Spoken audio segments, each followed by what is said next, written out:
Hi. So I'm concerned about encounter mechanics, particularly in terms of like more hard stuff. Like I'm a heroic raider kind of stuff. So I'm concerned about more like five-mans and heroics and raids and such. In terms of mechanics, I'm really interested in like really cool mechanics. Things that like the kind of cool stuff in some of the raids. My main concern is in terms of that there's this sort of like the binary kind of thing where certain mechanics are either the kind of big flashy thing that you just cannot ignore and it kills you instantaneously, or on the other side it's something that's really subtle or something that isn't necessarily very obvious, but it won't kill you immediately. It'll just kill you if you're an idiot and you don't move out of the fire. So my concern is more like, is there any middle ground there? A lot of the times it's the kind of thing where it's just either you're stupid or you weren't paying attention. That kind of an idea. Yeah, we talk about that quite a lot, Constantly. and it's actually a pretty nasty design problem. Especially if you're, let's say the tank and healers, they know they've got a whole lot of things on their plate, but let's say you're a DPS player and you don't get out of the fire. If it kills you, you understood what happened. You didn't get out of the fire. If you're just taking like a little bit of damage, you probably blame the healer. That's just the way it sort of works out. So we're actually really like thinking like how to communicate properly to DPS and the healers and tanks as well. Like, hey, this is why you're dying. It's not just because, oh, the healer ran out of mana. It's because the healer ran out of mana because they had to heal this person and this person because they screwed this other thing up. Trying to put the dots together is a pretty complicated thing, and we're trying to come up with ways to make that a whole lot easier. You know, better ways to sell mechanics, better ways to. We try to make things more visual. You know, Yeah. So hopefully you're not having to look at a buff that's stacking at a counter. You know, one of the new features for Cataclysm you're going to see is we actually have meters that the dungeon guys can actually custom script individual meters. So take, for example, like Insanity on Cthulhu. Instead of having that be a stacking buff with a number, you'd actually get a visual meter just like you'd see across the screen. And that meter can grow and go back and forth. And we have a number of different ways to implement that into the game. Yeah. That's just like one example of a way we can try to make some sort of mechanic be a little bit more visual and hopefully kind of meet that middle ground. Yeah, the blind dragon that we've been talking about, how you want to be as quiet as possible. How loud you are is actually represented on one of these types of meters, like just called the sound bar, and you can actually see like, oh, I'm like 20% full, 40% full, 60% full. Uh-oh, I'm at 100%, and he's nuking the crap out of me right now. I just screwed up.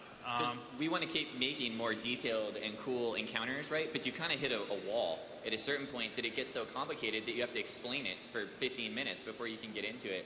But as we're getting more tech, I think you're really seeing the encounters grow in a way that's a little bit more visual, but they're still getting cooler. Right.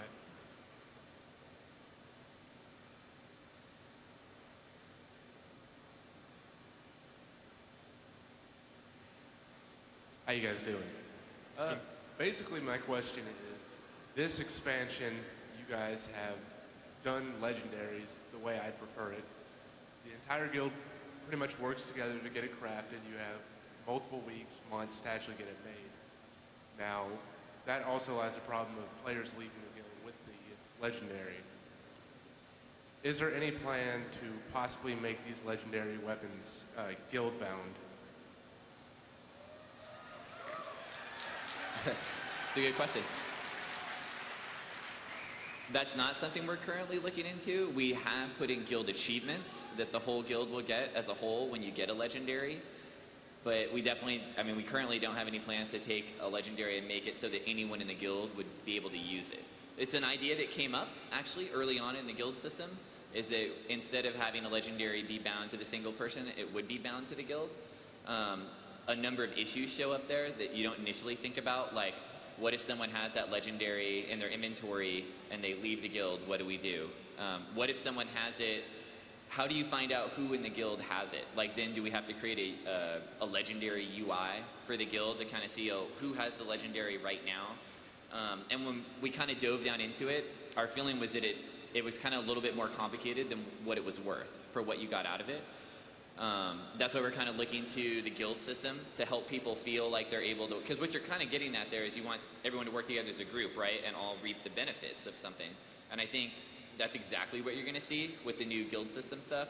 There's rewards, perks, spells, abilities, all kinds of things that you can get that the whole guild gets to share in, not just one person. But to your exact question specifically, for the time being in the future, most likely legendaries will still be for one individual person. We have enough time for about 1 or 2 more questions. That was good. That's right. All right, I just figured I would ask about common fear of many 25-man raiding guilds. It's very common knowledge that a lot of people don't necessarily agree with your 10-man structure idea, but they do fear the reward system for actually doing 25-man raids. One of the things they worry about is it looks like on what I saw on your live raids that were already shown that it's about 5 epics per boss in a 25-man and 2 epics per boss in a 10-man. That's the same ratio of loot per person. What I remember hearing was that it was originally supposed to have more loot per person for a 25-man raid. Is that something that we're looking at?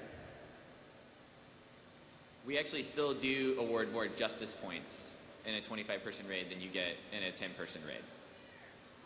So what you're talking about with the loot individually, but you end up buying the items that you want with justice points, and so those end up getting more in those individual raids than you do in a 10-man.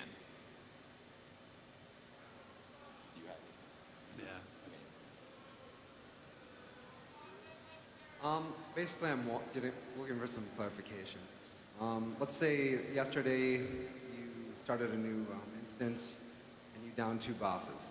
And then the next day you join a fresh raid. And can you join that instance to begin with, or do they need to kill those 2 bosses first? You're saying you killed those 2 bosses? Right, with like a pug or something, and then you want to join a guild raid tomorrow.